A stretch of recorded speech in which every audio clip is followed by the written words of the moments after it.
Alors, bonsoir tout le monde. Alors, ce soir, on accueille deux projets.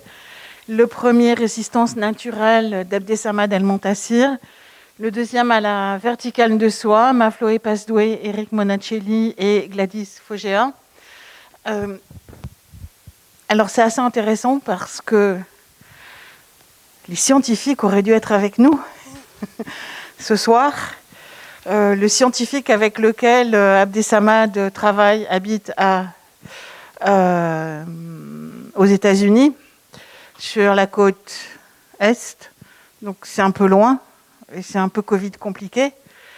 Et le deuxième scientifique qui habite Paris, c'était facile, qui est celui qui travaille, qui est Eric Monacelli, qui travaille donc avec Mafloé et Gladys, développe des collaborations avec le Canada, le Japon et l'Afrique du Sud. Et ben oui, il était en Afrique du Sud la semaine dernière, donc il est chez lui. Mais si les dieux de l'informatique le veuillent bien, on l'aura un Skype quand même pendant cette conférence. Voilà, donc je trouve que ça, moi ça me plaît beaucoup, pas de l'avoir perdu, mais que dans un sujet qui s'appelle corps à corps, on en ait perdu un morceau dans le cyberespace. Voilà. Donc cette rencontre, vous verrez corps à corps. J'ai pas envie d'en dire nécessairement plus maintenant. Donc j'ai le plaisir de vous présenter notre trio. Donc Mafloé Pasdoué, qui est artiste, plasticienne, scénographe et fondatrice de la compagnie Mobilis Immobilis, et qui travaille à la croisée des arts numériques, du spectacle vivant et des arts plastiques et de l'audiovisuel. Gladys Fogea, qui est... On dit Fogea ? Gladys Fogea, qui est danseuse. Et ici, que vous verrez, mais peut-être je peux le tourner un petit peu. Voilà. Donc, nous avons Eric Monacelli, qui est professeur au laboratoire d'ingénierie des systèmes de Versailles, Université Paris-Saclay, donc UVSQ, Université de Versailles 50 ans en Yvelines. Il est président du CEREM, qui est le Centre d'expertise national sur les aides à la mobilité, et il est spécialisé en robotique et en assistance à la mobilité, au sein aussi d'un réseau international qui inclut donc le Japon, le Canada et l'Afrique du Sud. Donc je vais remettre Eric en position, voilà. Et je vais leur laisser la parole pour présenter le projet à la verticale de soie. Merci Annick, merci à tous d'être là. On est très heureux d'être là ce soir après de multiples reports. Donc ce soir, nous vous présentons le projet à la verticale de soie, qui est un projet art-science, qui est né vraiment de ma rencontre avec Eric Monacelli, chercheur lors d'un colloque en fait, où j'intervenais, lui aussi, j'intervenais sur les nouvelles écritures scéniques, puisque je sortais d'un projet avec des personnes autistes sur scène, dans un dispositif multimédia interactif. Et lui finissait cette table ronde par aussi son expertise en recherche en nouvelle mobilité. Et puis on s'est rencontrés, on a eu un coup de cœur sur nos discussions croisées, et était présente aussi une danseuse en fauteuil. Et en discutant, en l'entendant témoigner, on a eu, je pense, la même petite lueur dans nos yeux, c'est-à-dire, mais comment créer ce qui n'existe pas, c'est-à-dire une augmentation du corps de cette danseuse pour qui, en fait, le domaine de la danse inclusive en France lui était limité, alors qu'elle avait connu des expériences à l'étranger un peu plus dérangeantes, un peu plus... Et puis, on s'est retrouvés au laboratoire. J'ai découvert le laboratoire, ses spécificités, la recherche en nouvelle mobilité, en robotique, pour augmenter le geste, le mouvement de personnes en fauteuil. Et puis, on a décidé ensemble de créer ce qui n'existait pas, un nouvel outil de déplacement qui puisse justement augmenter la danse, donc la vitesse, accéder à une verticalité du corps aussi, Et puis avoir surtout une libération du haut du corps, puisqu'on s'est aperçu en fait que 50%, tu me le diras Gladys, le 50% du temps en fait d'une danseuse en fauteuil, c'est de la propulsion, donc de l'utilisation de ses bras pour se déplacer. Donc c'était comment annuler ça, comment créer un outil qui n'existait pas. Donc le projet est né déjà il y a quelques années. Donc ça, ce sont nos partenaires. Il s'est enrichi vraiment au fur et à mesure de nos rencontres, de financement, de structures qui nous suivent maintenant, avec le CEREM, dont Éric Monasselli est le président, qui est vraiment au cœur de l'université au laboratoire de Vélizy, un lieu aussi pilote en France, puisque c'est un lieu aussi qui est fait auto-école, et aussi un Fab Lab dans lequel il crée des fauteuils sur mesure. Nous avons le support de la diagonale Paris-Saclay, le projet Coup de pouce au départ, qui a été vraiment aussi la réalisation d'un film de médiation sur nos recherches croisées Art Sciences. Et puis, et maintenant, le POC in Labs, donc, qui est en cours de process et qui nous permet petit à petit d'arriver à un prototype. Alors, ce qui est intéressant d'évoquer avec vous, c'est-à-dire on parlait de temps, beaucoup de temporalité, c'est-à-dire que moi je suis partie dans ce projet parce qu'il allait au-delà d'une création scénique. Mon désir, c'était vraiment de médiatiser ce nouvel outil sur scène à travers un projet artistique, mais aussi qu'il soit ouvert à d'autres et à tous, que nos recherches puissent se servir à d'autres. Et là, on est sur quelque chose d'extrêmement intéressant qui est le temps, puisque le temps de création n'est pas le même que le temps de la recherche, puisqu'on est parti sur une recherche assez longue au final, puisque les choses avancent et le projet est en cours de brevet, puisqu'il ne s'est pas encore fait au monde, on peut le dire. Hein. Donc on avance étape par étape avec des prototypes au fur et à mesure qui évoluent, que Gladys essaye, etc. Donc l'historique du projet, il est né en 2017 autour de ce colloque. Nous avons eu un premier financement de la Diagonale Paris-Saclay en 2018. Puis le POC in Labs Paris-Saclay, c'est un financement qui évalue la possibilité de réalisation du projet. Et puis nous avons commencé aussi à faire parler du projet auprès de différents partenaires, avec un soutien aussi du ministère de la Culture, côté recherche et nouvelles écritures scéniques, art du geste. Et maintenant, nous en sommes à une création scénique avec le prototype en l'état, avec une première présentation publique là très bientôt, ce dimanche prochain, pour la première fois sur scène, dans sa version 3. Alors, Éric, peut-être je peux te faire intervenir sur le contexte de ta démarche de recherche. Tu as écrit que la mobilité est un élément central pour la participation des personnes en situation de handicap. Et peut-être la définition de notion de situation de handicap, ce que tu as écrit, et processus de production de handicap. Ça, c'est ta partie. Est-ce que tu m'entends ? Oui. Est-ce que vous m'entendez là ? Très bien.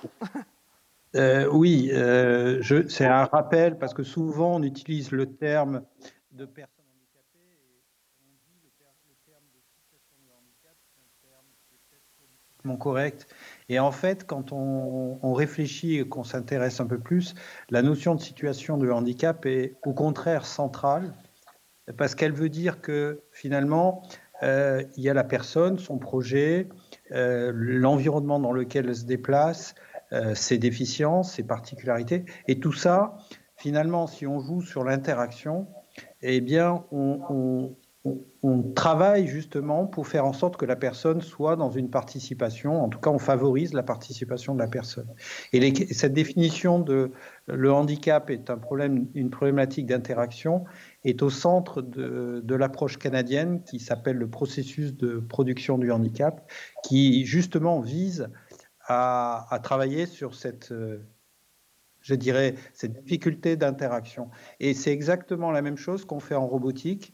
Le robot, c'est une machine qui interagit avec la personne. La personne est au centre et le robot, c'est un outil d'assistance. Et l'idée, c'est de travailler sur l'interaction. Et donc, ces deux termes, situation de handicap et interaction, sont des termes qui sont au centre de notre approche de chercheurs. Merci. Alors, c'est vrai qu'il y a eu toute une étude faite par toi, justement, sur la faisabilité du projet, pourquoi on le crée. Et on s'est aperçu que, voilà, je vous laisse lire les besoins en mobilité, mais voilà, on a répertorié un petit peu les manquements et voilà, ce à quoi répondre si possible. Donc, les difficultés de déplacement, l'image connotée, l'image stigmatisante, le manque d'exercice ou d'activité loisir, le besoin d'assistance, voilà, les équilibres, etc. Ça, c'était vraiment une étude qu'a menée le laboratoire aussi pour montrer voilà, qu'il y avait peut-être quelque chose de nouveau à créer. Alors, on a aussi répertorié un petit peu au monde ce qu'il se faisait en danse et fauteuil roulant. Donc, peut-être je te laisse la parole, Gladys, c'est-à-dire que Gladys danse depuis 20 ans en fauteuil. Voilà. Exactement, je danse depuis une vingtaine d'années et c'est vrai qu'on reste toujours limité à la poussée du fauteuil. Nos gestes sont quand même assez restreints, même si on peut faire de très belles choses avec le fauteuil. Et quand Florine m'a parlé de ce projet, j'ai été très intéressée en me disant peut-être qu'il peut y avoir quelque chose de plus à apporter. Et à partir du moment où j'ai commencé à utiliser ce prototype, c'est vrai que la façon de voir la danse a changé. En tout cas, dans ma tête, les choses ont évolué.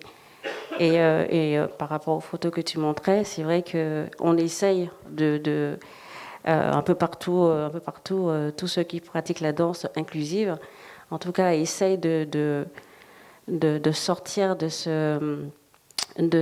cette routine de juste propulser le fauteuil et pouvoir vraiment utiliser tout le haut de son corps d'une autre manière. Mais on y arrive, hein, je veux dire, voilà, il y a plein de propositions, il y a plein de façons de danser, mais avec ce prototype de fauteuil qui est créé, ça va être autre chose encore. Je pense que ça va ramener encore une autre dimension, une autre façon de voir la danse, j'en suis persuadée. Merci. Et bien alors du coup, c'est vrai que moi, les intentions de départ et suite aussi à ce que je pouvais voir autour de moi, c'était d'augmenter le geste, le déplacement et l'autonomie du danseur en fauteuil, accéder à une verticalisation du corps, puisque les perceptions du corps, de l'espace, à partir du moment où il a hauteur d'homme aussi, et plus en équilibre, change beaucoup la donne.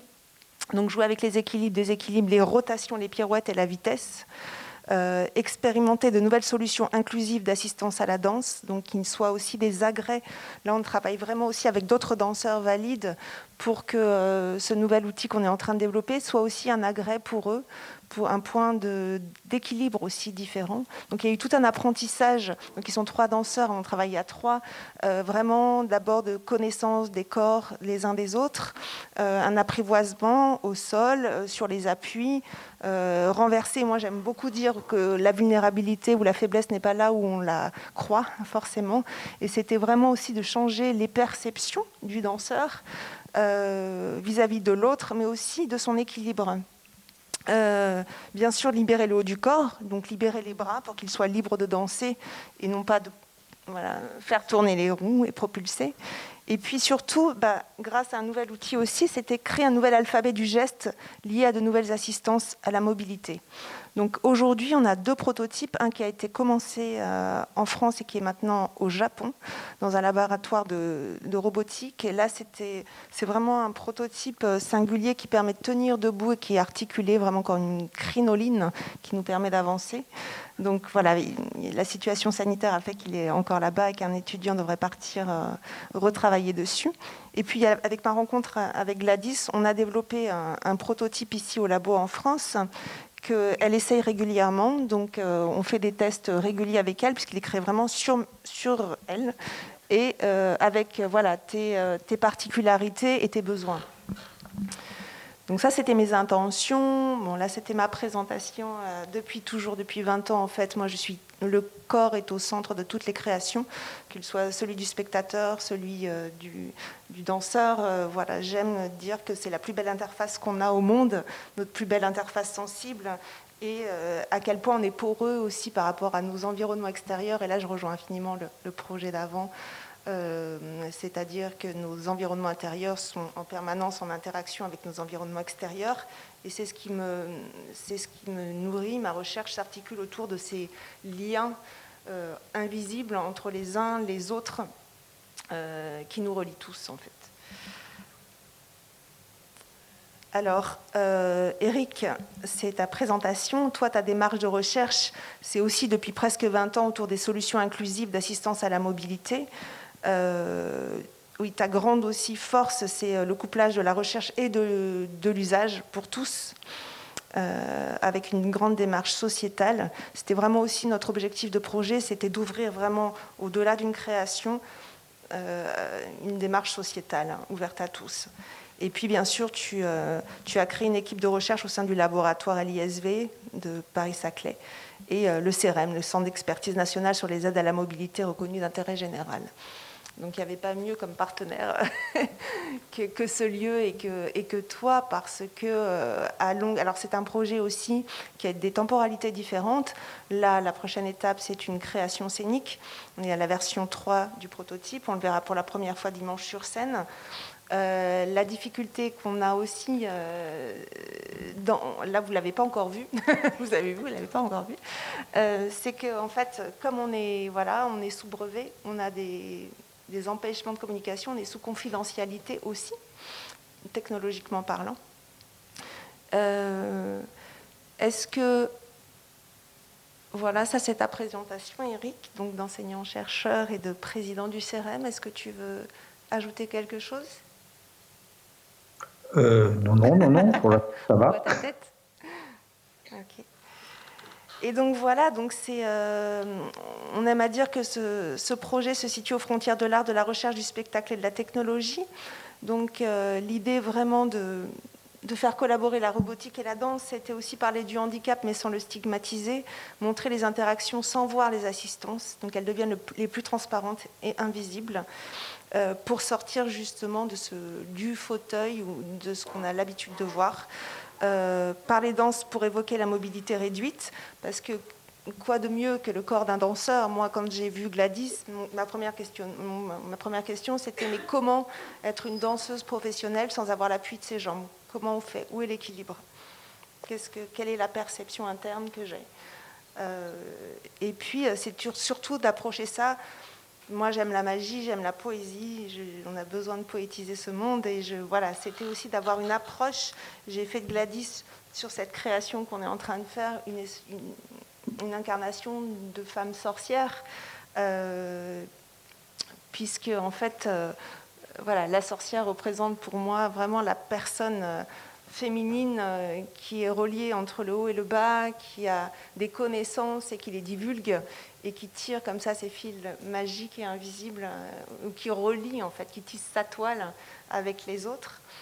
Donc ce prototype est robotisé, hein, donc voilà, c'était aussi de re-questionner l'interaction homme-machine. Et puis la prochaine étape, c'est d'arriver à une verticalisation du corps, donc avec une élévation aussi de l'assise pour qu'elle puisse changer de niveau et jouer sur les équilibres. Alors les inspirations, ça c'est Eric, c'était la Rolling Dance Chair. On a regardé un petit peu ce qui se faisait au monde, et puis le robot danseur développé au Japon. Est-ce que tu veux dire quelque chose dessus ? Tu me dis. Non. La Rolling Dance Chair, je ne connaissais pas. Je l'ai découvert à travers toi, Eric. Alors, oui, c'est intéressant le travail du Rolling Dance Chair.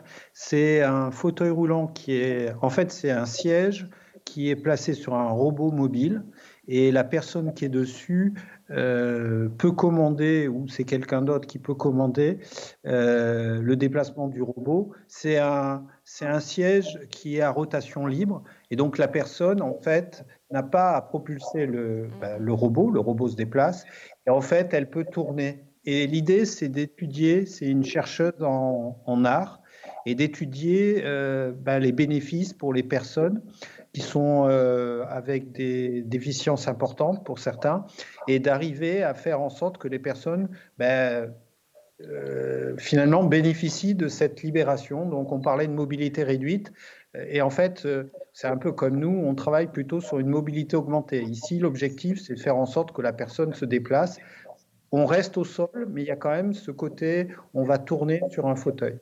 À droite, c'est un travail de notre collègue Yashuiza Hirata. Là, à la base, c'est un travail qui était fait pour des danseurs de danse classique. Là, on voit danse de salon. Mais l'idée qui est derrière, c'est de travailler sur des solutions pour personnes âgées, puisqu'au Japon, ça fait partie d'une problématique importante. Voilà les deux travaux qui sont un peu, pour nous, dans le même esprit. Alors, je te laisse la parole juste après, Gladys, parce qu'on aimerait bien avoir ton ressenti. Donc, à ce jour, en fait, on a commencé à travailler vraiment autour d'une écriture du corps avec Gladys, avec un circassien et un danseur, le sol, avec son fauteuil aussi, et le prototype. Il y a un énorme travail aussi sonore, parce que j'aime, moi, relier aussi les disciplines. Et on a un compositeur qui travaille vraiment avec nous et qui suit vraiment, qui est en interaction aussi avec ce qui se passe au plateau, qui suit les danseurs. Il n'y a rien d'écrit, il est en interaction avec eux. Et dans une prochaine étape, ça serait vraiment aussi de sonoriser le prototype pour avoir un feedback aussi sonore sur les perceptions des émotions de la personne qui sera à l'intérieur du fauteuil, parce que ce que je ne vous ai pas dit, c'est que nos objectifs sont grands, c'est-à-dire que cet outil-là serve aussi à la kinésithérapie, etc. Voilà, donc nous avançons sur une création scénique pour 2022-2023, avec les versions de prototypes qui seront développées au fur et à mesure. On en est à la version 3. Là, c'est quelques photos des dernières répétitions. Donc, on voit nos trois sorciers, donc les trois danseurs. Là, c'est le travail avec Gladys au sol, le prototype. Donc, c'est vraiment, on est autour des rituels et de la magie. On est sur la métamorphose, bien sûr, du corps et du corps empêché ou augmenté. Je fais subir aux autres danseurs le fait d'être pratiquement à l'aveugle tout le temps sur scène.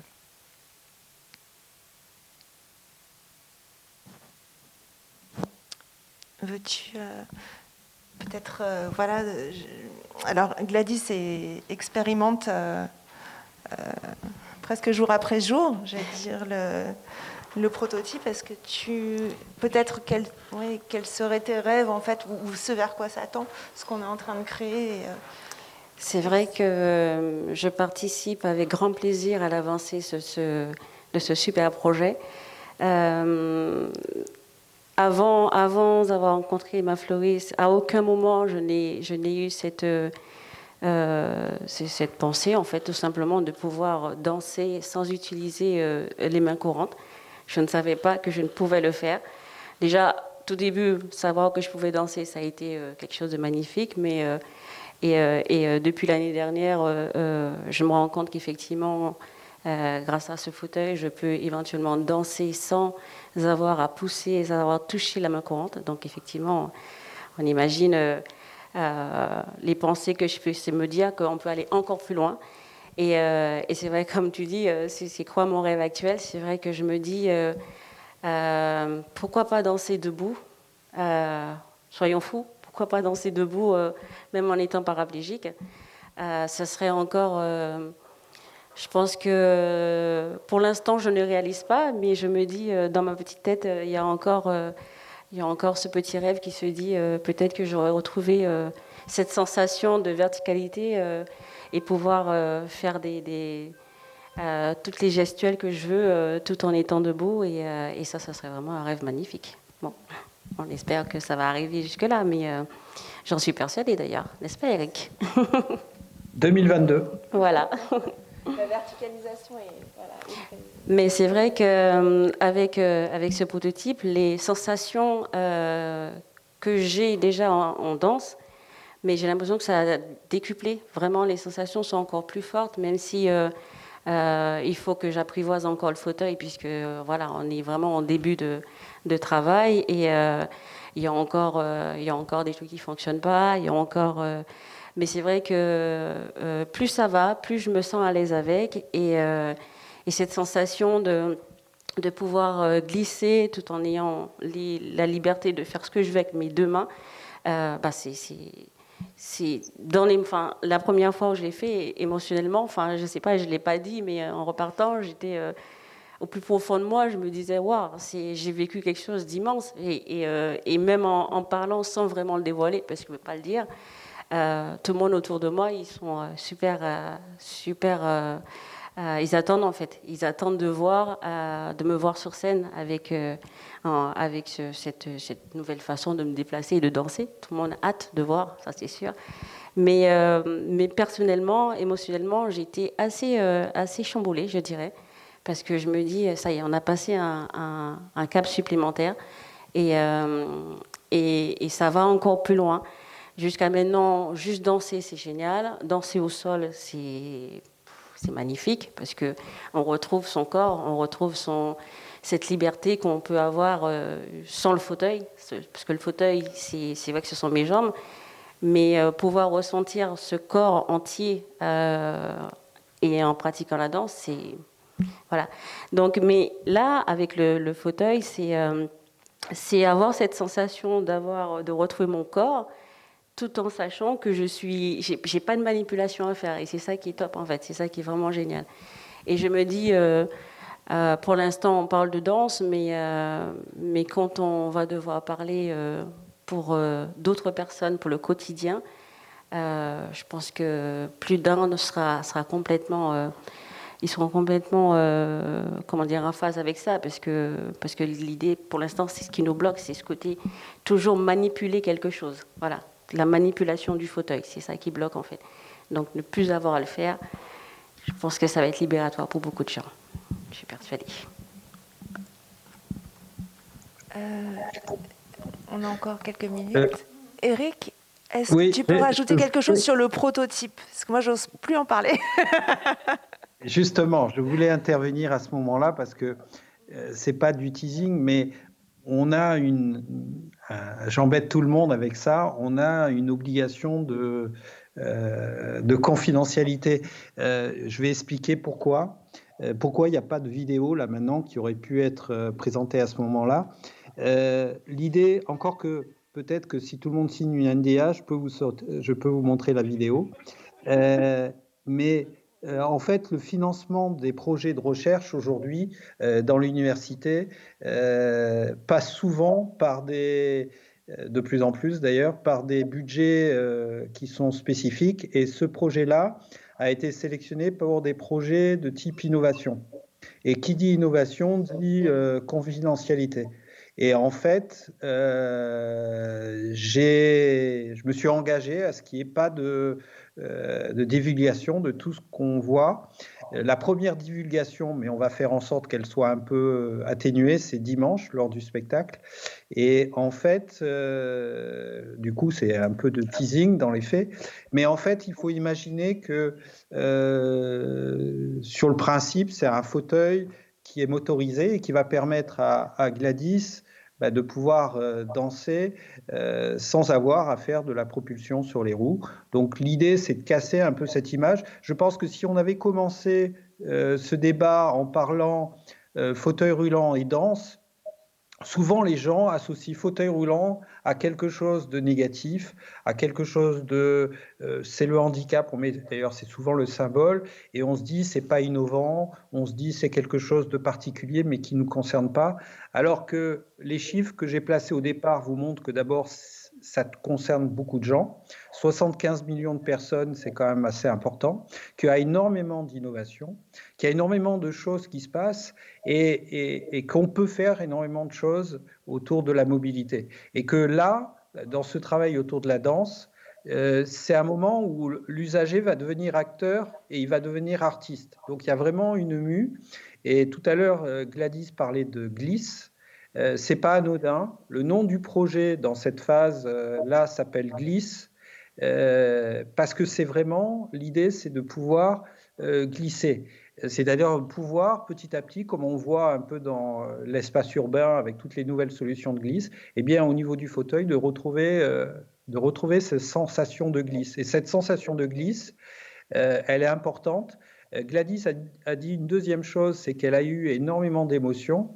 L'émotion aujourd'hui, c'est quelque chose de très important en recherche. On travaille autour de cette problématique de recherche parce que justement, on est sur une mobilité qui va donner des sensations. J'appelle cette mobilité une mobilité émotionnelle parce que justement, l'idée, c'est de ressentir des nouvelles sensations. On est en fauteuil, on est au sol, l'idée, c'est de se libérer et d'essayer d'aller petit à petit vers l'espace. Et que de mieux de travailler autour de la danse, et la danse pour essayer de travailler justement sur une expression artistique des mouvements. Moi, je n'étais pas du tout dans ce milieu-là, c'est pas du tout mon domaine, je travaille plutôt dans le handicap, comme c'était écrit tout à l'heure, mais je trouve que c'est vraiment intéressant cette rencontre qu'on a eue, parce que c'est vraiment un domaine où l'idée, c'est de vraiment se libérer et aller vers des sensations et des degrés de liberté. Pour l'instant, il faut imaginer qu'on a, entre guillemets, des inclinaisons qu'on n'a pas en fauteuil roulant. La personne en fauteuil roulant est toujours plutôt en recherche de stabilité, et l'idée, c'est de travailler sur le déséquilibre, d'aller chercher cette limite pour justement pouvoir s'affranchir en fait de ce sol et petit à petit de pouvoir se libérer. Et c'est un peu tout le travail qu'on essaye de faire. Merci. Si vous avez je sais pas, en fait c'est très dur, j'ai pas de retour, mais si vous voulez que je parle, je peux parler très longtemps, il n'y a pas de souci. Donc, je suis plutôt quelqu'un qui parle, donc n'hésitez pas à poser des questions. Merci. Alors, la prochaine, c'est une étape de travail. Elle aura lieu au Conservatoire de Créteil, de musique et de danse de Créteil, dimanche prochain, 12 décembre, à 16h, dans le cadre du festival La Science de l'Art. C'est vraiment des projets présentés par un binôme artiste et scientifique. Et c'est vrai que quand j'ai postulé à ce festival, on en était encore... pas à l'étape scénique, et puis voilà, je trouve ça bien aussi d'avoir des temps de retrouvailles aussi et des retours publics, parce que l'idée c'est de dialoguer aussi avec chacun et d'avoir des feedbacks. Voilà, je pense qu'on va peut-être passer à la discussion et aux questions soulevées par le projet. Si vous voulez bien revenir, voilà, parfait. Donc, est-ce que vous avez des réactions, des commentaires, des questions, Oui, on a eu une. En fait, vous n'avez pas besoin de nous voir, nous. Vaut mieux que vous je trouve ça vraiment exceptionnel, c'est extraordinaire. Enfin, moi, je suis époustouflée et c'est magnifique. Bravo à vous. Je pense aussi que la verticalité, ça peut jouer aussi, ne serait-ce que dans la vie de tous les jours, pour pouvoir parler au même niveau, être à la même hauteur que dans une discussion que les autres. Ça me paraît vraiment tellement important. Et je voulais savoir si vous connaissiez le travail de Vance Bergeron, qui est en fait un physicien qui était au Collège de France et qui a eu un accident de vélo, qui est devenu tétraplégique et qui maintenant justement travaille pour permettre aux tétraplégiques de pouvoir continuer à faire du sport, puisque les muscles sont encore efficients. C'est la connexion qui ne marche pas. Et donc, au moyen d'électrodes, en fait, il est en train de développer des systèmes qui permettent de pouvoir se mouvoir grâce à ses propres muscles, donc à faire de l'exercice, ce qui permet de se sentir beaucoup mieux, même si ce n'est pas simple à réaliser. grâce à ces électrodes et éventuellement à la possibilité de contrôler les mouvements avec la langue, puisque c'est le seul muscle qui, même si la moelle épinière est atteinte jusqu'au niveau du cou, c'est un muscle qui continue à fonctionner. Donc je voulais savoir si vous connaissiez ces travaux ou si c'est quelque chose qui peut être mis en relation avec les vôtres. Alors, c'est vrai que je connais cette technique de la mise en place d'électrodes, mais pas sur les tétraplégiques, sur les paraplégiques, où je crois que c'est à l'université de Grenoble, où ils sont en train de travailler dessus. Et en fait, ils ont déjà fait quelques essais à installer des électrodes et pour que certaines personnes retrouvent la marche. Mais c'est vrai que je ne connaissais pas le travail de ce monsieur pour les tétraplégiques. Non. J'avais déjà vu pour les paras, mais pas pour les tétras. Mais c'est un peu le même principe, hein, j'imagine. C'est la mise en place d'électrodes pour stimuler les... Ouais, j'en ai déjà entendu parler de ça, oui. Il y a des choses qui se font, hein, ça vient petit à petit. Là, récemment, j'ai vu... alors, je crois que je ne sais plus si c'est pas à Versailles, l'université de Versailles. Ils ont installé un système de robotique où on peut s'installer dedans et se mettre en position debout, pouvoir faire quelques marches. Mais c'est passé il n'y a pas très longtemps, j'en ai parlé aux infos. Et j'avais des connaissances qui le faisaient, donc Irène, entre autres. Ouais. Alors, ça s'appelle un exosquelette. Voilà, l'exosquelette, je cherchais le nom. Ouais.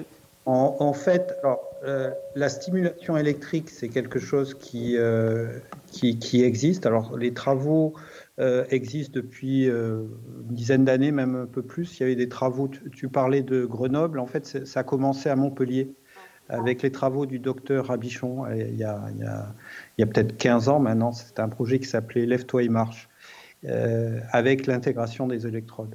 Et la stimulation, la plupart du temps, la difficulté, c'est de maintenir la personne debout. Donc les gens travaillent plutôt sur des tâches de type, par exemple, pédaler sur un vélo où la gravité est supportée par le vélo et c'est les muscles qu'on vient commander. Ou alors les exosquelettes, donc c'est une structure robotique qui vient finalement à l'extérieur, c'est-à-dire maintenir la personne. Et donc on a différents projets là-dessus. Nous, on n'utilise pas la langue, on utilise les ondes cérébrales dans différents projets. C'est-à-dire qu'on on fait ce qu'on appelle une interface cerveau sur lequel on va récupérer un certain nombre de signaux pour commander. On l'a fait pour un exosquelette du bras. Et donc, il y a énormément de travaux là-dessus. Et juste pour revenir sur le premier point, la verticalisation, dans une des photos, alors elle est passée rapidement, mais quand on s'est rencontré avec Mafloé, je finissais un projet qui s'appelle Gyrolift, qui aujourd'hui est en gros, on est sur un gyropode, donc un système auto-équilibré à 2 roues, comme on voit dans les centres urbains, les gens se déplaçaient. Et dessus, j'avais placé un fauteuil, donc une partie robotique qui permet à la personne de se retrouver quasiment en position verticale. Et donc, elle peut se déplacer sur les 2 roues, mais elle se retrouve, pour prendre un objet en l'air, pour parler, comme vous avez dit, à une autre personne, elle se retrouve en position verticalisée. Et ça a des intérêts socialement, pour discuter, pour travailler, mais c'est aussi intéressant physiologiquement. La personne, à certains moments, elle peut bouger son corps. Ça marche bien. Alors, ce projet-là a tellement bien marché qu'il a été, lui aussi, il est parti du côté de l'innovation et il a donné lieu à une start-up qui va vendre pour la première fois, c'est plus chez nous à l'université, maintenant c'est en dehors, qui va vendre pour la première fois le dispositif en 2022. Vous tapez Gyrolift, vous aurez, il est assez joli. C'est quelque chose, on l'a fait, la stimulation aussi, sur un fauteuil à pédales. C'était plutôt pour des personnes âgées avec mon collègue japonais. Et là, l'idée, c'était de favoriser l'activité physique aussi pour des personnes âgées qui sont avec une mobilité très, très réduite. Et l'idée, c'était de travailler sur ces dispositifs-là. J'ai envie de poser une question un peu provocatrice, mais comment vous vous situez par rapport aux soldats augmentés et à cette aux soldats, à l'armée, à cette robotique qui vise non pas à donner une autre possibilité ou d'autres possibilités à des gens qui ont des empêchements, mais à augmenter la capacité de gens qui ont déjà une capacité relativement au-dessus de la moyenne. Et techniquement, quelles sont les différences en termes de robotisation, en termes d'exosquelette? Est-ce qu'il y en a déjà? C'est à moi vous posez la question, je ne sais pas. Ouais. Il y a une autre question pour m'afflouer après. D'accord. Alors là, on revient sur les exosquelettes et effectivement sur la différence entre compensation et augmentation. Tous les exosquelettes, et celui que vous avez dû voir, ça doit être Wandercraft en France ou le Rewalk, qui est dans un centre de rééducation en Bretagne, qui est développé par une société israélienne. Mais la plupart, il y a l'armée, enfin, mis à part ces deux-là, la plupart des exosquelettes qu'on voit, c'est le soldat du futur qui doit se déplacer avec 30 Mais c'est à kilos ça que je faisais référence. Voilà. Et il y a énormément de travaux là-dessus parce que la robotique, enfin, tout ce travail de recherche coûte très cher. Et aux États-Unis, la plupart des projets ont l'armée derrière. De toute façon, la plupart des projets universitaires aux États-Unis, il y a l'armée derrière. Et donc, oui, l'exosquelette, il a un côté un peu soldat. Maintenant, il y a des retombées.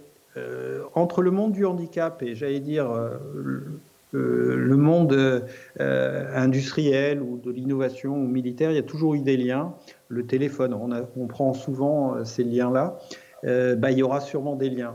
Moi, je travaille pas dans le monde militaire, mais je sais qu'un certain nombre de choses, les interfaces cérébrales, les nouveaux capteurs, les systèmes d'assistance, sont très demandés du côté militaire.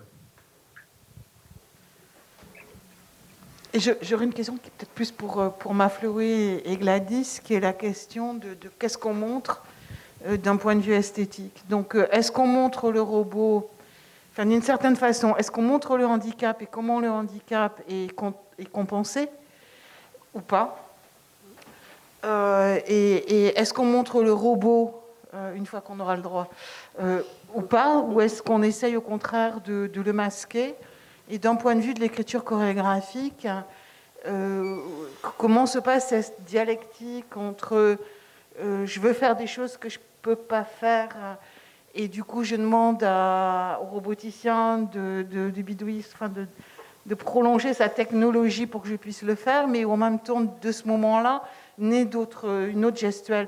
Donc où est-ce que ça se situe? Parce que je trouve que là il y a quand même un enjeu essentiel. C'est extrêmement intéressant parce que j'ai changé mon point de vue avec le projet, c'est-à-dire qu'au début je voulais que tout soit invisible, le plus transparent, le plus léger possible. Voilà, je voulais qu'on ne voit rien, surtout pas de connotation de fauteuil. Et puis au fur et à mesure de ma rencontre avec Gladys, de ses particularités aussi, de ses besoins en fait physiques, physiologiques. On est reparti de zéro, on est donc d'une assise au confortable, enfin des choses dont tu as besoin et que voilà.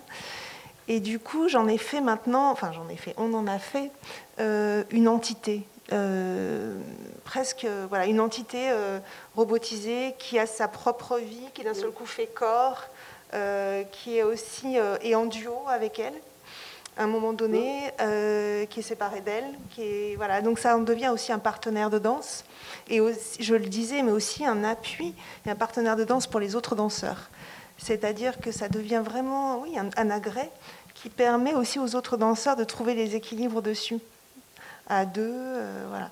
Et on parlait des retours, On parlait des retours au labo, et c'est vrai qu'on est parti sur une autre idée à nous. Et puis il y a eu Gladys. Et Gladys, non, il y a des choses qui n'ont plus marché avec elle, avec ses facultés, avec ses nécessités. Pour tourner, faut qu'il y ait une glissière, et des choses comme ça qui sont.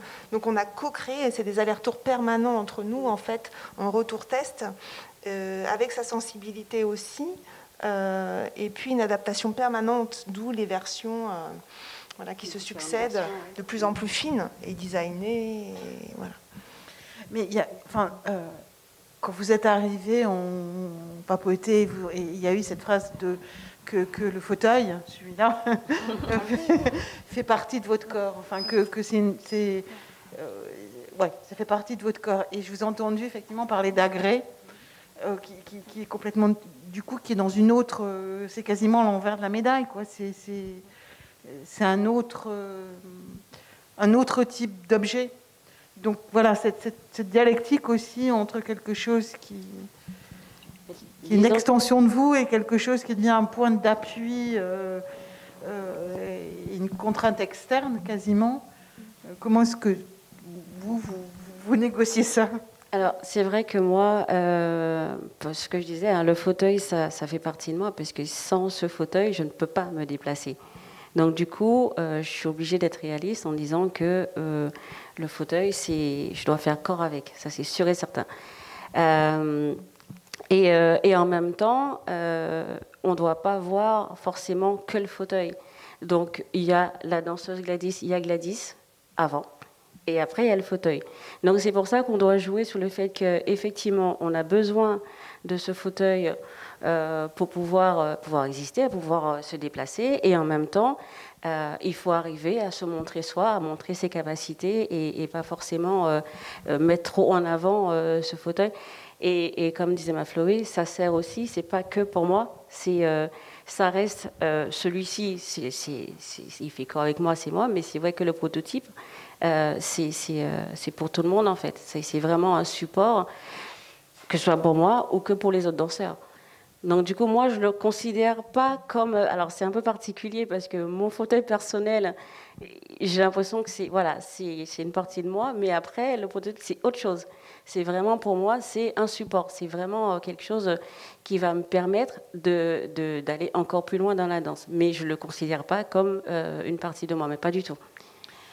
Je fais cette différence entre les deux. Alors, je voudrais vous poser la question par rapport à dans la danse contemporaine, comment toute une série de chorégraphes ont contraint les corps. Qu'on parle de Schlemmer, qu'on parle de Marie Chouinard, avec le Sacre du Printemps, bon, etc. Il y en a plein. Et voilà, et comment aussi, du coup, ça se joue là, cette chose qui, par rapport à, enfin, dans une esthétique de la danse contemporaine, où ce prototype, ce robot, qui n'est plus un fauteuil, de fait, devient où on ne saurait plus si c'est quelque chose pour contraindre le corps ou pour augmenter le corps, pour ouvrir le corps. Je trouve ça extrêmement intéressant parce que pour moi, l'étape là où on en est, c'est exactement les deux en fait. Il contraint le corps de Gladys, puisqu'en fait, elle est tout le temps en train de devoir, j'allais dire, négocier avec, de s'adapter, de l'apprivoiser surtout. C'est-à-dire qu'il y a des temps on capte, voilà, il y a un certain nombre de capteurs sur elle. On capte sa sensibilité, la vitesse, ses possibilités, sa peur aussi. Il y a un apprivoisement de la peur, de ses perceptions. De la chute, de rentrer dans un mur, on a des boutons d'urgence. Alors, Panic button, don't panic. C'est vraiment, en fait, c'est ça. On est sur des questions aussi de sécurité. Enfin, voilà, il y a tout ça. Et c'est vrai que du coup, ça en fait des fois un corps qui t'empêche. Enfin, le fauteuil t'empêche de faire des choses que tu fais, voilà, avec pour l'instant. Et puis, en même temps, ça permet des choses que tu fais pas. C'est les deux. C'est vraiment les deux. C'est-à-dire que je peux être très, très embêtée par certains gestes, certains déplacements où je vais être contrainte de... Il y a la peur qui va s'installer, donc du coup, je vais être concentrée sur ce que je fais. Et en même temps, une fois que je retrouve cette sensation de glisse, où je retrouve... bon, voilà, c'est tout à fait autre chose et j'ai cette liberté, c'est tout à fait autre chose. Enfin, c'est vraiment... ouais, effectivement, il y a les deux, en fait. Il y a une partie... Alors, tout dépend à quelle étape de travail on se trouve. C'est vrai qu'au début, c'était vraiment beaucoup d'appréhension parce qu'il n'était pas forcément adapté pour moi. Il était beaucoup trop haut. Enfin, pour moi, je trouvais moins stable parce que au niveau dans mon fauteuil c'est fait sur mesure et en fait on apprend à être stable dans un fauteuil. Or là, on me dit, tu peux vraiment te pencher, tu peux vraiment te basculer sur le côté. Dans ma tête, c'est tout à fait l'inverse. Je ne peux pas faire ça. Je dois rester dans mon fauteuil. Donc, du coup, il a fallu un petit peu de temps pour vraiment me dire, si, tu peux y aller. Il faut vraiment... Donc, oui, c'est vraiment un travail de longue haleine, mais c'est comme pour tout. Hein. Il faut s'habituer avec, hein. C'est clair. En fait, c'est ça, c'est qu'on est en train de créer un nouvel alphabet du corps avec son corps à elle, parce que c'est des espèces de règles du jeu qui imposent aussi ce fauteuil. C'est des allers-retours permanents. Jusqu'à présent, c'est vrai qu'on réajuste, elle réessaie, elle réajuste. Ça la contraint à faire des gestes, parce qu'il y a des commandes particulières qui ne sont pas les mains. Donc, on est obligé de réadapter. Tout le haut du corps est mobile. Donc, ça nous permet aussi d'aller dans quelque chose de différent pour toi, dans un art du geste. Donc, c'est vrai qu'il est à la fois les deux. Il est pour l'instant contraignant et en même temps, il commence à devenir magique. Mais c'est des vraies questions, justement, n'est-ce pas, Eric, à la fois éthiques, émotionnelles. Il y a la sécurité, il y a... Quelles sont les limites aussi, effectivement, de l'empêchement, de la liberté ou pas. Est-ce qu'il y a Manuela.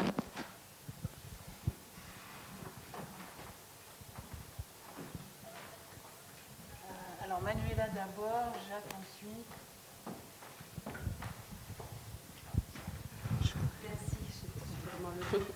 C'est une question pour Mafloé. Vous avez parlé du fait d'enlever la vision ou de restreindre la vision des autres danseurs. Et je voulais savoir quelle est la logique, d'un côté, de compenser une limitation physiologique pour en rajouter une autre de l'autre côté, et quel est l'intérêt esthétique et chorégraphique. Alors, c'était pas une volonté de départ. C'est-à-dire que je voulais travailler surtout sur une esthétique de métamorphose du corps. Du coup, on a travaillé avec une costumière vraiment pour métamorphoser le corps avec du textile, en fait. Beaucoup de textiles qui permettent justement de faire apparaître des corps, de les transformer, de jouer avec Gladys à 2, à 3, voilà. Et au fur et à mesure de la recherche, en fait, en danse, je me suis aperçue qu'en fait, les corps étaient toujours camouflés, cachés, les têtes aussi emmitouflées, voilà. Et que ça décuplait aussi une perception différente vis-à-vis des danseurs et de Gladys. Quand elle est en fauteuil aussi, il y a eu toute cette approche que j'ai trouvée extrêmement intéressante de ses mouvements, en fait, de ses déplacements. Et il y avait des entrechocs, des chocs. Enfin, il y avait aussi un apprivoisement des appuis avec toi, que ça soit doux, quoi, et fluide. Et c'est vrai qu'en fait, au départ, c'était pas du tout voulu. Et je me suis aperçue que les danseurs décuplaient justement d'autres perceptions avec elle. Et puis, du fait de ces costumes, parce qu'on est toujours sur des espèces de rituels, de sorcellerie, de magie blanche, et que je trouvais extrêmement intéressant, en fait, d'aller plus profondément dans ça. Et je me suis rendu compte que qu'est-ce que la réalité, est-ce que ce qu'on voit est la réalité, quelles sont nos perceptions, renverser justement ces questions de force, de faiblesse, de fragilité, qui porte qui est qui. C'est venu en fait dans la création. Et, parce que c'est venu de la métamorphose et des corps souvent recouverts et qui incarnent en fait différentes entités, magie autour d'elle, avec elle. Merci. Merci pour cette présentation. Merci aussi pour les perspectives que vous ouvrez, qui je trouve résonnent. Et c'est pas tellement une question que une réflexion qui s'ouvre à moi sur la question. J'ai beaucoup aimé votre formulation. Le fauteuil fait partie de moi, et éventuellement le dispositif motorisé, robotisé, non. Or, en faisant ça, quelque part, vous donnez un écho à ce qui a été dit tout à l'heure. Les choses du désert font partie de manière inconnue de nous. Et cette question de qu'est-ce qui fait nous et qui ne fait pas nous, qu'est-ce qui fait soi et pas soi, dans votre titre, vous prenez soi, et c'est quelque chose qui me passionne, en fait, parce que je trouve qu'on est vraiment dans une... la révolution de la mobilité, que ce soit pour les voitures robotisées ou que ce soit par ces horribles trottinettes qui m'ont renversé il y a 2 semaines, en volant ma route vélo non motorisée, pose des questions précisément sur notre rapport à un autre modèle du corps dans l'espace. Et je me demande si ce mot du corps dans l'espace, évidemment, pour moi, résonne d'une manière très particulière, parce qu'à cause des travaux de Berthoz sur le sens du mouvement et sur cette définition de notre rapport au monde, qui ne serait pas un rapport au monde naturel, mais qui serait un rapport au monde conditionné par des habitudes qui font que, dans votre habitude à vous, votre fauteuil à vous fait partie de vous, mais que dans un espace sans gravité, par exemple, eh bien, on doit tout à fait reconstruire un autre modèle de relation au monde et d'appui au monde, dont il est difficile par la suite, une fois qu'on y est, éventuellement d'en revenir. Enfin, voilà. Donc, est-ce que des travaux issus de cette question de la verticale sans pesanteur, et donc surtout sur cette question développée par Berthoz du sens du mouvement comme un schéma mental de soi qui ne nous appartient plus si évidemment que ça, et qui donc pose la question de sur quel schéma mental allons-nous si nous commençons à faire en sorte que nos déplacements sont toujours robotisés ou motorisés. Je ne sais pas. C'est beau parce que Berthoz a été un de mes grands inspirateurs. Enfin, j'ai travaillé à Paris 8, justement, à l'université Technologie Lima, et on travaillait sur cette notion du corps et de l'équilibre avec une danseuse sur fil, en fait, qui était justement en interaction avec une danseuse, avec une intelligence artificielle qui la déséquilibrait. On était sur ces perceptions-là. Moi, ça m'a toujours passionnée, justement, où est l'équilibre, le centre de la gravité, quelle perception on a aussi, effectivement, de nos espaces avec d'autres points de vue, d'autres appuis. Et en fait, Gladys aussi, ce que tu n'as pas dit, mais elle est toujours aussi à la recherche d'autres d'autres tenues de corps dans l'espace. Et tu fais du vol. Comment tu... En fait, parce que c'est intéressant justement par rapport à Kitsu Dubois aussi. Oui, j'essaye de me dépasser en me disant que ok, il y a cette paraplégie, on a plus cette sensation quand vous marchez, d'apesanteur, enfin, j'ai plus cette sensation, et donc du coup, il y a une chose que j'adore faire, et c'est des vols en simulation, en fait, les sauts en paravol, non, c'est pas paravol, je sais pas comment on dit. J'ai plus le nom. Pas parapente, c'est dans les simulateurs, dans des chutes libres, voilà, chutes libres, voilà, c'est ça.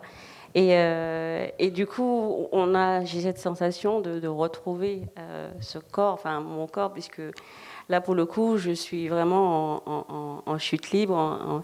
Et c'est vrai que je suis toujours en demande de ce genre d'activité, pour une raison que j'ignore, hein, mais c'est comme ça, parce que je pense que il y a cette lourdeur qui s'installe malgré tout quand il y a le fauteuil.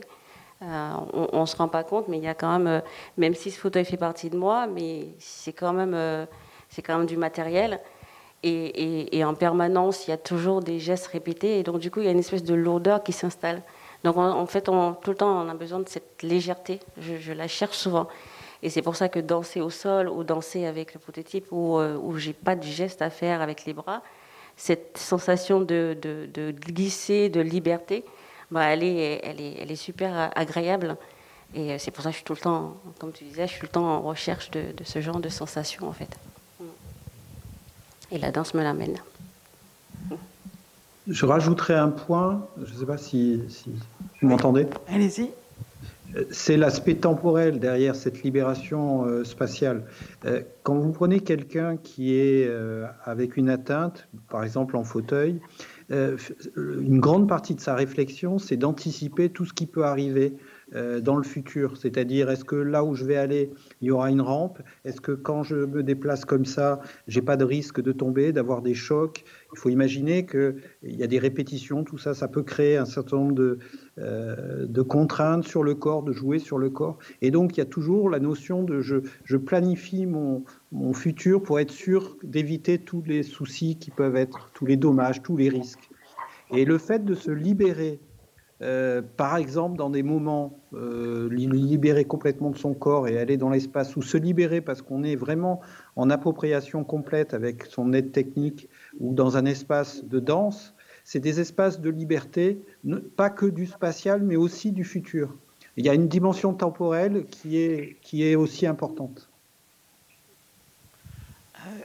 Eric, vous avez dit tout à l'heure, quand on testait la connexion Skype, que ce projet était le plus beau projet que vous aviez, sur lequel vous aviez travaillé là, et dans cette période de confinement, et que vous aviez envie de le dire.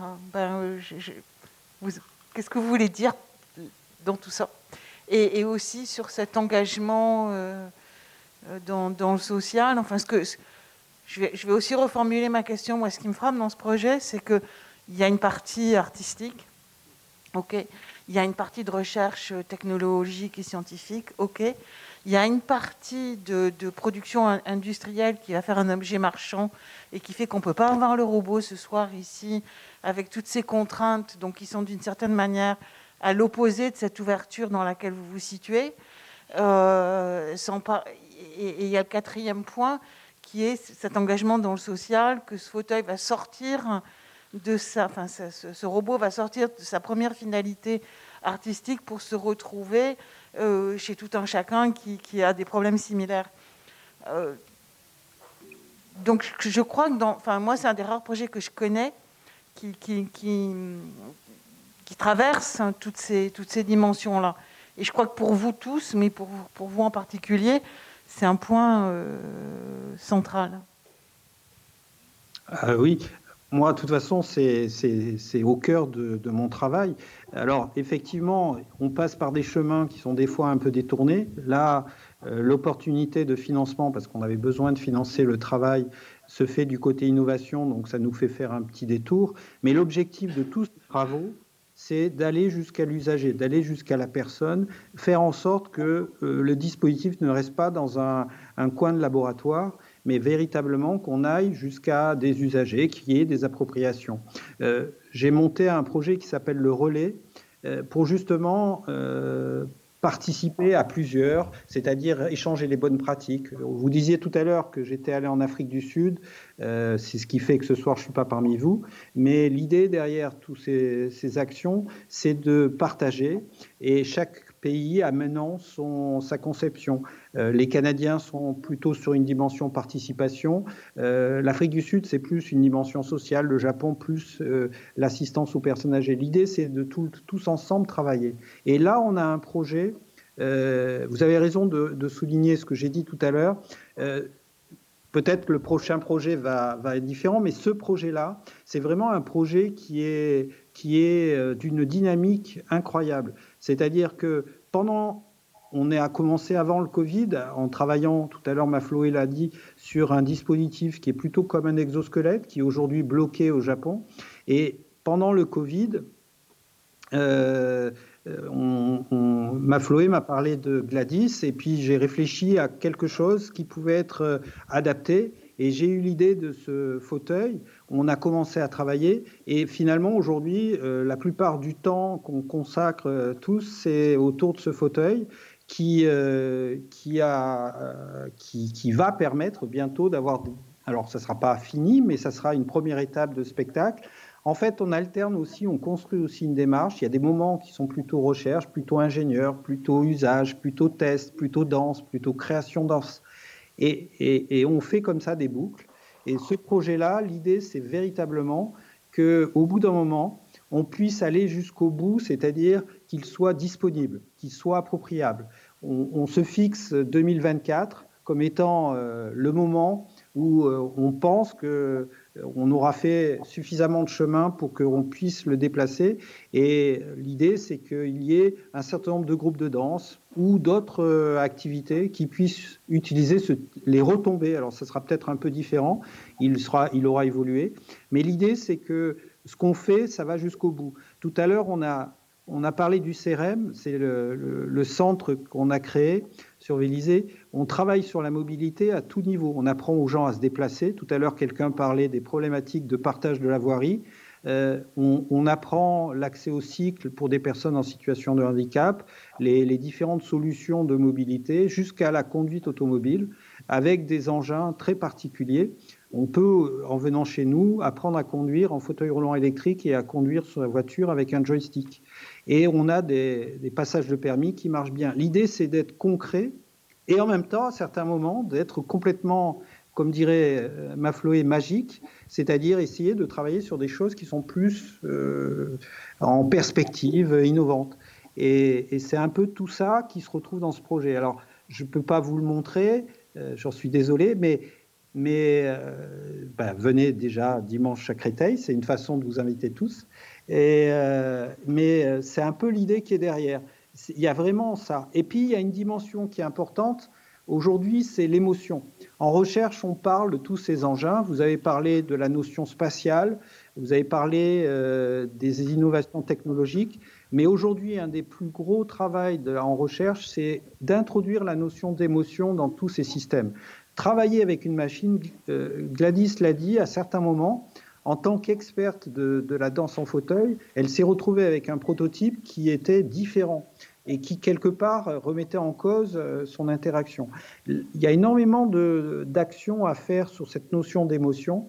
C'est super riche et je pense que là aussi, il y aura des retombées. Merci. Est-ce qu'il y a une dernière remarque ou question? Oui, bonsoir. Ah oui, je te vois pas. Ok. Vous m'entendez? Oui. Ok. Alors, merci. On a hâte de voir effectivement. On tâchera d'être là dimanche. Voilà le fameux, votre spectacle et votre travail, le résultat, et les étapes du travail. Alors moi j'ai une question. C'était par rapport à. Je pense que c'est plutôt pour Eric, mais je pense que Mafloé va se sentir concerné aussi par rapport à tout ce qui s'est fait quand même déjà dans la danse contemporaine par certains chorégraphes qui ont créé des robots. Alors ce n'était pas du tout, bien sûr, dans le but de compenser un handicap, mais c'était des recherches en robotique. Donc je pense par exemple au chorégraphe Jean-Marc Matos, qui est à la fois ingénieur et aussi chorégraphe et danseur, donc, qui, il y a vraiment déjà, je ne sais plus combien d'années, mais peut-être une vingtaine d'années, je sais, le temps passe et c'est sans doute ça, je ne sais pas. D'autres chorégraphes aussi, je crois qu'il y a une chorégraphe d'origine espagnole dont le nom m'échappe là actuellement. Pardon ? Voilà, c'est ça, tout à fait. Bon. Un peu plus, de façon plus récente. Donc voilà, il y a eu déjà des recherches en danse contemporaine donc, qui visaient plutôt à travailler sur le rapport entre l'humain et la machine. Est-ce que ça a pu vous... Et les interactions donc homme-machine, bien sûr, est-ce que ça a pu vous inspirer dans ce projet ou pas? Enfin, est-ce que vous en avez tenu compte aussi, peut-être quelque part? Je ne sais pas. Mafloé, tu veux parler ou je... Alors, Eric montrait tout à l'heure des photos d'inspiration qui étaient tournées plutôt effectivement sciences et technologiques. Ces inspirations venaient vraiment des laboratoires, si je ne me trompe pas, d'innovation. La chaise qui tourne, le robot danseur, c'était issu de laboratoire. Moi, c'est vrai que j'avais une approche de la robotique différente, plutôt avec des programmateurs de robots qui faisaient de la robotique, mais plutôt d'installation et de partenaires en fait de danse. Mais l'inspiration, non, l'inspiration c'est elle en fait. J'ai pas eu de. Je suis les technologies. Moi, ça fait 20 ans, je connais bien Jean-Marc Matos. On a commencé pratiquement ensemble. Moi, j'utilise des technologies parce que ce sont des moyens contemporains. Ça a remplacé mes pinceaux. Je faisais de la peinture pour créer de la magie et de l'interaction du visible et de l'invisible, et que de mieux que le corps dans l'antre en mouvement. Et en fait, toutes les créations naissent de rencontres, en fait, d'envie commune de faire ensemble.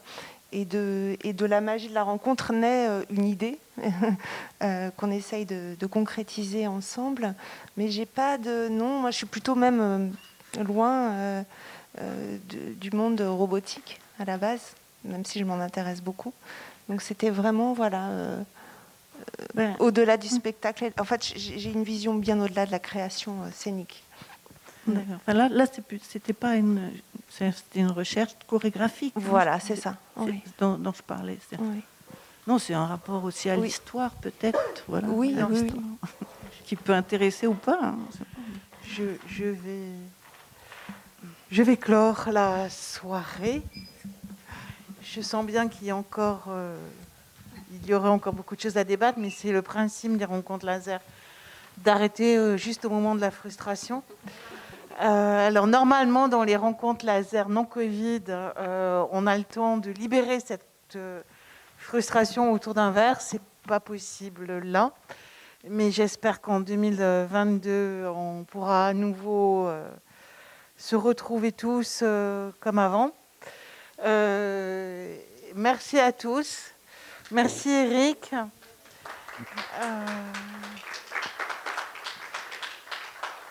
Et je vous donne rendez-vous l'an prochain. Voilà, donc il y aura une rencontre au mois de mars, qui est le 30 ou le 31, je ne sais plus quel jour est le jeudi. Il y aura une rencontre au mois d'avril. Là, j'ai oublié la date. Donc voilà, celles-là sont fixées. Et à bientôt donc. Et merci encore d'avoir été là ce soir. Voilà. Et merci Gladys.